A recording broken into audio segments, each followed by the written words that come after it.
Welcome back to another segment of About Mansfield. I'm Steve Cosio, and for those of you who know me personally, you know that I not only am a podcaster and a newscaster and a talk show host, but I also play music around town. I play music live at Stephen's Garden and Grill or the Farmers Market, Market Street, and Dirty Job Brewing. And so this next segment really has me as a kid in a candy store, because we're going to be talking about guitars for the next 15, 20 minutes with our in-studio guest. But we're not going to get so nerdy that the majority of the non-guitar player listeners out there are going to tune us out. In the studio today, he is a Mansfield resident. His name is Chris Jenkins, and he is the owner of Lame Horse Instruments. Chris, welcome to About Mansfield. Thank you, Steve. Your Facebook profile photo shows a photo of you in 1966 playing guitar in Arlington High School's gym. How much of that gig do you remember, and tell me about it? That picture probably is what I remember of it, but I do remember that band real well. We had a band called the KCs when I was a senior in high school, and it was four dear friends of mine and I really enjoyed it, and I've remained good friends with all of them to this day. We weren't very good, I'm sure, but we had a lot of fun, and I was a terrible guitar player. Weren't we all? But I just didn't have the right sense for it. You know, I'm a very left-brain person. Had to think about everything I did, and I think if you have to think about it really hard as you do it, it's difficult to be a good musician. You know, it's something that really has to come from the, I don't know, outer space or something. The best guitar players I know, I watch them and I look at them and I can tell that what they're thinking about has nothing to do with what their hands are doing. I'm sure it's connected on some spiritual level, but they're just, you know, it just happens, and it's wonderful when it does, but that was not me at all. And so I played because I really loved to do it, but I always had this sort of connection with the instrument. I was interested in the technical aspects of it. I would take it to get it worked on, and it was difficult to find somebody competent to work on an instrument back then. And I finally found an old fellow that worked out of his house over on the southeast side of Fort Worth. He had one eye and an empty socket for the other one. Oh, no. No patch, no replacement, just an empty socket. His name was Mr. Wilburn, is what I called him, and he lived off Wilbarger Street in southeast Fort Worth. But boy, he could make the guitar play, and I always watched what he did and really enjoyed it, and I guess that carried over somewhat. And so that learning the tech part of it, that carried over into what is now Lame Horse Instruments. You make instruments out of your home in Mansfield? Well, my son, Jeremy, and I, my youngest son, he's now approaching 40, he and I work together as Lame Horse Instruments, and he has a shop in Austin, and I have a couple of shops in Mansfield, one in my house, a small shop, and then one out in the country at my oldest son, Joe's house. And everything we do is a collaboration, Jeremy and I, and we ship parts back and forth between Mansfield and Austin, and we meet in Waco and exchange parts, or he comes up with my granddaughter. And it was a long, long road with a lot of gaps from watching old one-eyed Mr. Wilburn to to Lame Horse. To Lame Horse, yeah. Talk about the process because you aren't producing mass-produced guitars. These are custom guitars. These are guitars that I would be afraid to play one of your guitars. I would put them up on the wall as a piece of art. And although I would assume these are performance guitars, what is the process that someone would go through contacting Lame Horse Guitars? I want you to build a custom guitar. Take us from design to handing the customer their final product. Well, that's a really good and interesting question, and that's really the heart of what we're all about, Steve. Someone calls us or emails us, and when they contact us, they want a guitar obviously they've seen or heard our guitars, and they like the sound, and they have an idea of what we do. And what we try to do is build something that sounds amazing, that is personal to them. I guess now we have 5 different models, and within that model range, they find something that suits their playing. But other than being of the same model, which is just shape and size, really, no instruments are the same. All of the woods, appointments, such as a rosette, which are the decorations around the sound hole, Sure. decorations on the peg head, where the tuners are, that type of thing. Everything is something personal to them that they leave to us to design for them based on guidelines that they give us, or maybe they have something fairly specific they want. It never works if it's too specific. They've got to be willing to turn us loose a bit. It's got to fit within parameters of what we do. So we come out with something that is special to them. And our average customer is usually someone that's played guitar for a good while, and they vary in age quite a bit. We're starting to get some really younger customers that surprised me. Our most recent guitar we sold was to a fellow that was probably in his mid to late 20s, which really surprised me that he could afford the guitar, but he didn't haggle about the price and walked in and bought it. Wow.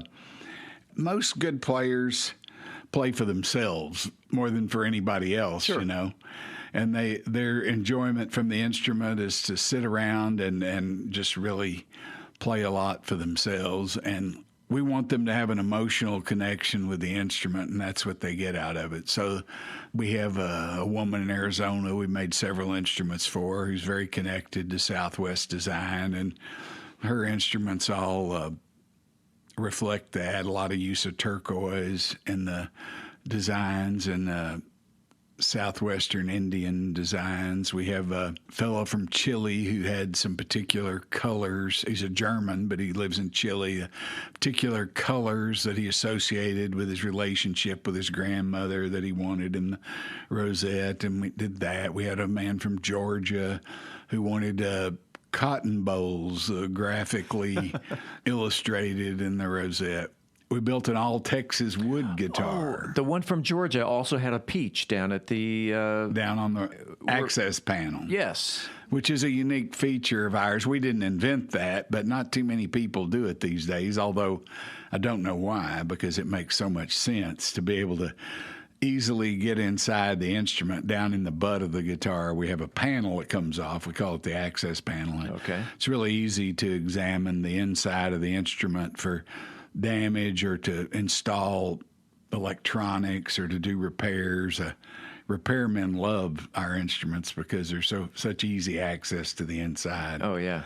And acoustic guitars are very fragile. If they're built where they have high sound quality, they're very delicate and very sensitive to changes in temperature and humidity and those kind of things. And people like airline baggage handlers and all can really, even when they're packed in cases that cost $1,200 or $1,500, they can wreak havoc on them, So it makes it easy to repair the instrument should that ever have to happen. Yeah, the access panel is probably very beneficial for the lame horse. Now, your design not only is beautiful on the exterior, but the photos that I've seen, you also do it up inside.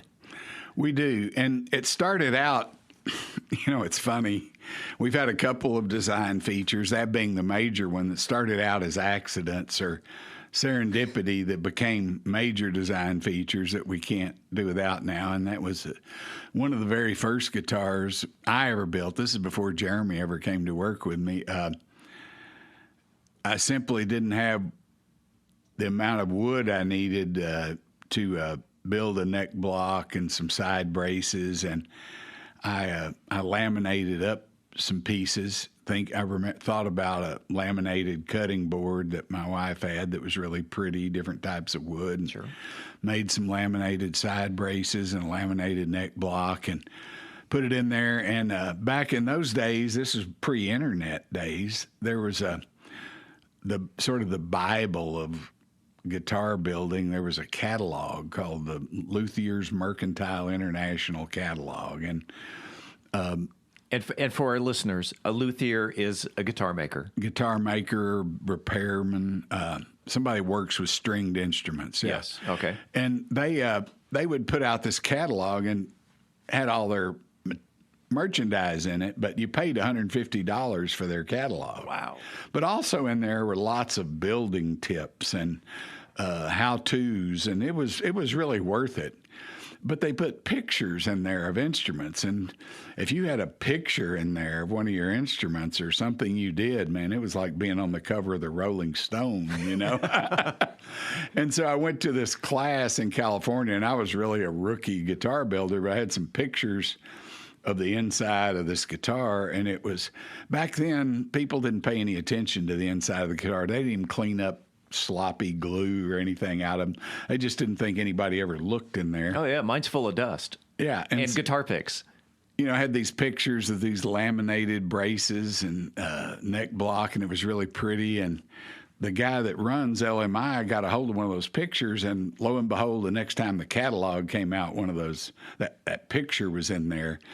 And so very unjustifiably, you know, I got a lot of notoriety from it. You know, I really wasn't nearly as good as it made people think I was. But also what it did is it made it impossible for us to ever build another instrument without really pretty insides. And from then on, they would put more pictures of our insides, and they've gradually gotten more and more. And it's also a structural thing. We've gotten where we laminate the insides now with veneers that go through a special printing process and have designs on them. Okay. And they're very elaborate. The design of your guitars, not only you've moved the traditional sound hole, the sound hole being the big round hole in the middle of the body. A lot of yours are up in the upper part of the face, but then you also have sound holes on the side, which I would assume are for the guitar player to hear the sound as well? Or? Well, partly. They help the guitar player hear the sound, but they're partly just because you have to have there's some magic number that has to be there as far as square inches of hole for that body to breathe properly, to produce the right frequencies of sound. Mainly the lower notes. Right. We do make instruments with traditional sound holes, and some people just have to have them. We had an interesting thing happen. I sold a cowboy player up in the Panhandle.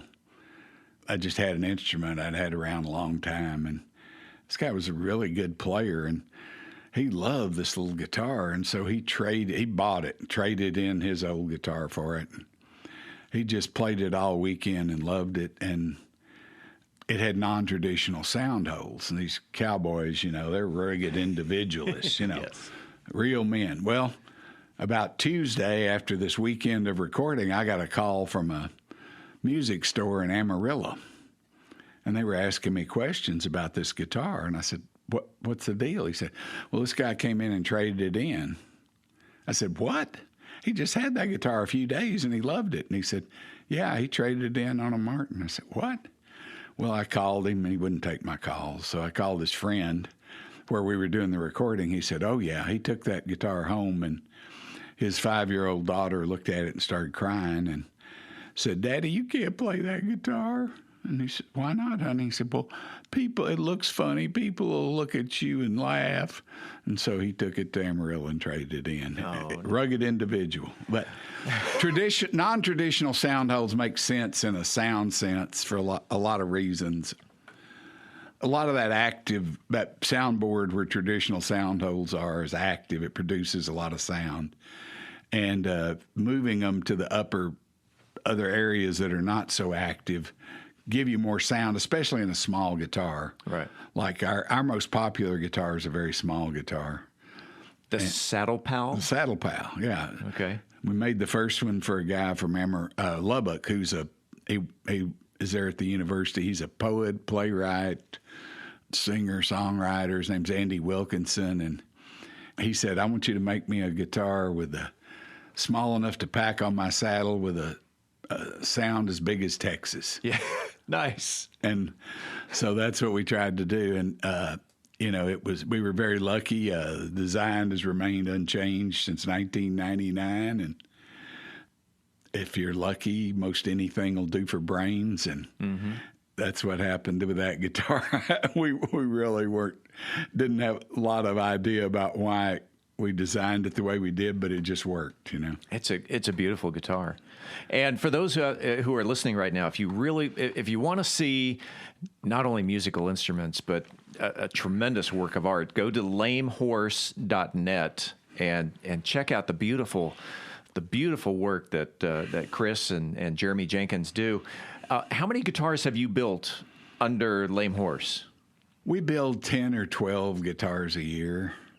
We also build a 6-string banjo, the Get Joe. The Get Joe.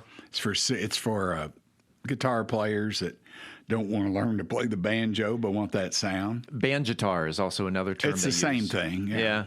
And I always call them six-string banjos because I think banjitar just sounds weird. Yeah, I don't like. For some reason, it just doesn't. I don't like it. I think Get Joe's fine and 6-string banjo is good. But. Yeah. All right. So John Prine is known for playing a Martin, or was known for playing a Martin. Lyle Lovett plays a Collings. Taylor Swift plays a Taylor. Who is your dream musician to play a Lame Horse guitar? I've been asked this before, and I don't know the answer to that question because, we have a couple of, I guess you'd say, famous, or it depends on what generation you're in, how famous they are. The most famous guy probably that plays anything we ever built is John Sebastian, nice. the Lovin' Spoonful. Sure. One of the nicest humans you'll ever meet. He plays a 6-string banjo of ours. Huh, okay. And he had a handmade one from a big company that they'd made for him. And he stumbled through he lives in Woodstock, New York, and he came through the Woodstock show and kind of incognito one year. He had a old hat pulled down on his head and a jacket and everything. And he picked it up and he was playing over there. Well, I recognized him, but, a lot of the younger luthiers, they didn't even know who he was, and before long, I was always a huge Loving Spoonful fan, and so he was playing it. It didn't take long for us to make a deal. He liked it and he said he wanted one. So we made a deal on one and delivered it to him later that year. And he just plays his Lame Horse now. And that's cool. Robin and I, my wife, we got to go up to his house, not this summer, last summer. We were in Woodstock, and we went and spent the afternoon with him at his house, and it was just a delight. We spent about 3 hours up there just talking, listening to him play, and he's just such a nice man. Lovin' Spoonful, Summer in the City, Do You Believe in Magic? Daydream, Younger Girl. Did you ever have to make up your mind? That's what I was thinking of. Rain on the Roof, Darling Be Home Soon. Didn't he also do Welcome Back? Welcome Back, Cotter theme. Right, yeah. As a solo artist. Yeah. Okay. Now our listeners have something to grab onto. What was your favorite, or what is your favorite Lame Horse guitar, and describe what it is to our listeners? Oh, the Saddle Pal for sure. Saddle Pal. Yeah. I think for a solo instrument that it's the best thing we do by far, and maybe as good as, I'll go so far as say I think it's as good as anybody can do, because it just articulates so well. It's really a sweet sound. It's small, comfortable to play, lots of overtones, lots of sustain, very complicated sound. That's what we try to get. Our instruments are really for fingerstyle players. I just love to sit and listen to a good player play a Saddle Pal. Our best-selling artist, other than John Sebastian, his 7 million copies of one single sold. You probably may not know him by name, but you know his work, is Elmo Shropshire. Don't know that name. Who's also a veterinarian. Huh. And he's his big hit was Grandma Got Run Over by a Reindeer. I was going to say, unless it's Patsy and Elmo. That's it. That's it. He plays a lame horse? He has a lame horse saddle pal. He called me up one night out of the blue. Now I knew who he was because he was a veterinarian, and he's also a really nice guy. And we had a mutual friend called Chuck Erickson, and Elmo had been shopping for a guitar for years and never quite found what he wanted, and he wanted a subtle reindeer theme. And, if you're going to only have one hit, you might as well go with it. And Chuck said, well, I think these guys can do it. Chuck Erickson is a big inlay guy, and he sent Elmo to us. We talked, and I was a little bit worried about how do you make a reindeer theme subtle? But we managed to do it, and he liked it, and I love Elmo. He's one of the nice. He's 80-something years old, runs marathons. Wow. He has gold medals from the Senior Olympics still. He goes and performs every year up in New Jersey, in New York at charity events, performs his song to raise money up there.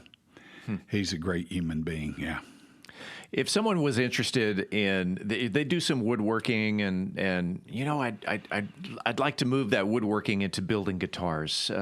What advice do you have to give to someone who wants to pursue that? Well, they have a really good avenue here locally. There's 2 clubs. One is called Lint, LINT.org. There's a website. Meets every other month here in the Dallas-Fort Worth area. Lint is mainly, it's all types of guitar builders, but it has a little more emphasis on acoustic instrument building, although many of the members build electrics also. That's the Luthiers Interactive of North Texas. That's it. Lint.org. Okay. What else? And then there's also Guys Building Guitars, which meets usually at the Rockler store in Richardson. It has a little more emphasis on electrics, and they meet monthly, first Thursday of each month usually. Lent usually meets the second Saturday of every other month. If someone was interested in purchasing or placing an order for a purchase for a lame horse guitar, how would someone find Chris and Jeremy Jenkins? Well, lamehorse.net is what you said, or we're on Facebook and, of course, Instagram. But the contact us. The best way is through the website there, lamehorse.net. It's got the phone numbers and email addresses and contact info. We've reached a point where I usually give you the opportunity to give a shout out. Anybody that you would like to mention? We have a couple of dealers. Both these are, I would say, 2 of the 3 best guitar stores in the world that I know of. The one in McKinney, we're lucky to have locally, the Guitar Sanctuary. Yes. And we have a guitar that's for sale right there right now, beautiful OM. And then our other best dealer is in London, the North American Guitar. They specialize in American guitars. That happens to be something that Americans still seem to do better than anybody else, is build guitars.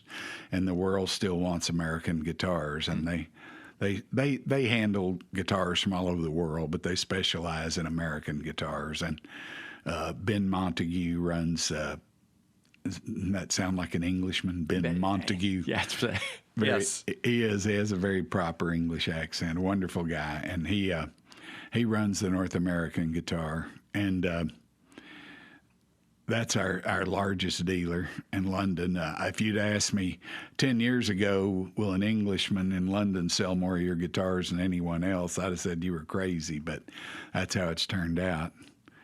If you want something really special just for yourself, special design, ordering it's the way to get it. There's a little bit of a wait, but those dealers have really great things in stock that you can go and try, and if nothing else, see how you like lame horse guitars. But you might find something that suits you and with no wait. As I mentioned at the beginning, I'm a kid in a candy store. I love guitars. I own probably 6, 7, 8 guitars in my home. Some of them are up on the wall, some are in cases. I've enjoyed this half hour with you. Usually my interviews go about 15 minutes. We've We've gone 35. And Chris, it's been I a hope pleasure. we haven't bored the listeners. I appreciate you being on About Mansfield. Thanks for being here today. Thanks for having me, Steve. We'll be right back.